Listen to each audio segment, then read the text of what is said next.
Before the Lord of the Rings and even the Hobbit, there was the Silmarillion, a mythic tapestry of gods, creation, rebellion, and the tragic beauty of the First Age. This book isn't just a story. It's the cosmos Tolkien dreamed into being, told in the voice of ancient legend. Here we witness the forging of the world, the rebellion of the most powerful spirit, and the long struggle between light and shadow that will shape everything to come. This is part 3. Please find links to parts 1 and 2 below. Also, it would be really appreciated if you subscribed. That would be amazing. At the heart of the Silmarillion lies the Quenta Silmarillion, the chronicle of the ancient days, where mighty powers, the Valar, descend into the world to shape it according to the music of Ilúvatar.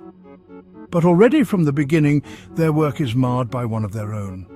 Melkor, the greatest of the Ainur, who seeks dominion, not harmony.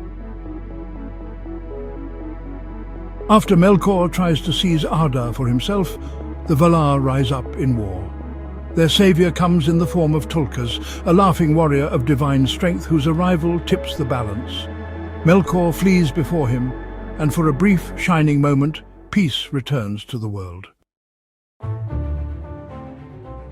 With Melkor driven off, the Valar begin their great work in earnest.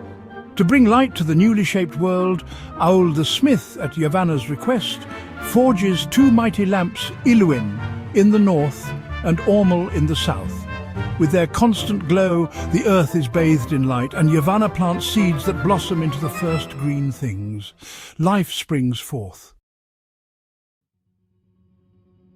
The Valar choose to dwell at the center of this illuminated world, on the island of Almaren, set in a lake where the light of the 2 lamps mingles. There they rest and rejoice. But you know, their joy is short-lived. In secret, Melkor creeps back into Middle-earth, seething with jealousy at the beauty the Valar have wrought. While they feast in celebration, he raises a stronghold deep beneath the earth. Utumno, a dark and poisonous fortress where light cannot reach. If Mordor is a wasteland, Utumno is a nightmare. Its very presence sours the earth, plants wither, beasts turn to monsters. Then without warning, Melkor strikes. He shatters the 2 lamps, sending Ilúin and Ormel crashing into the earth. Great chasms open, seas boil, and mountains are thrown up as Arda is violently reshaped. The world is broken before it has even begun. The Valar's original design is ruined, and Melkor disappears into the depths of Utumno. Exhausted and defeated, the Valar abandon Almaren and retreat across the sea to the far west. There on the blessed continent of Aman, they build a new home behind the towering mountains of Pelori, a realm of peace and beauty known as Valinor. Far removed from the corruption of Middle-earth, it is a retreat but also a redoubt. In Valinor, the Valar salvage what they can from the ruins of their hopes. In a city of splendor called Valmar, Yavanna sings a new song of creation. On a green hill called Ezelohar, 2 radiant trees grow, Telperion the silver tree and Laurelin the golden. Their lights alternate through the day, mingling only at twilight, a new rhythm of time replacing the broken lamps. These trees become the most sacred sources of light in the world and symbols of all that is good and pure. Each Valar takes up a domain. Aule continues to shape the world's bones. Yavanna nurtures its growing things. Manwë the High King watches from his mountaintop with the aid of eagles and winds. Ulmo keeps to the seas, a power unto himself. Orome rides into Middle-earth to hunt the monstrous remnants of Melkor's corruption, and Yavanna returns often to tend the wounded lambs. Though the Valar are far away, they do not forget the world they were meant to prepare.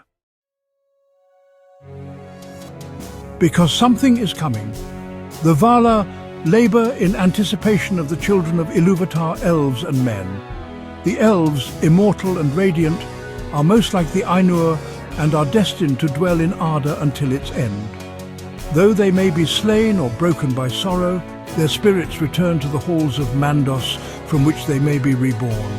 They are wise, skilled and deeply connected to the world, but their long years bring with them the weight of grief. Men, on the other hand, are gifted with mortality, a gift of freedom. Unlike elves, their fates are not bound to the music of the Ainur. They can choose change, rebel. They are brief sparks in time, yet capable of great heroism or great evil. From the perspective of the elves, they're like wild cards or mini Melkors. But even the misdeeds of men, Iluvatar promises, will ultimately serve his divine plan. And so, as the world waits for its firstborn and the secondborn to awaken, the stage is set. A world torn between divine beauty and primal ruin, watched over by silent gods and haunted by the shadow of Melkor. The stage is set for a saga of epic proportions. Thanks for watching. Part 4 to follow soon.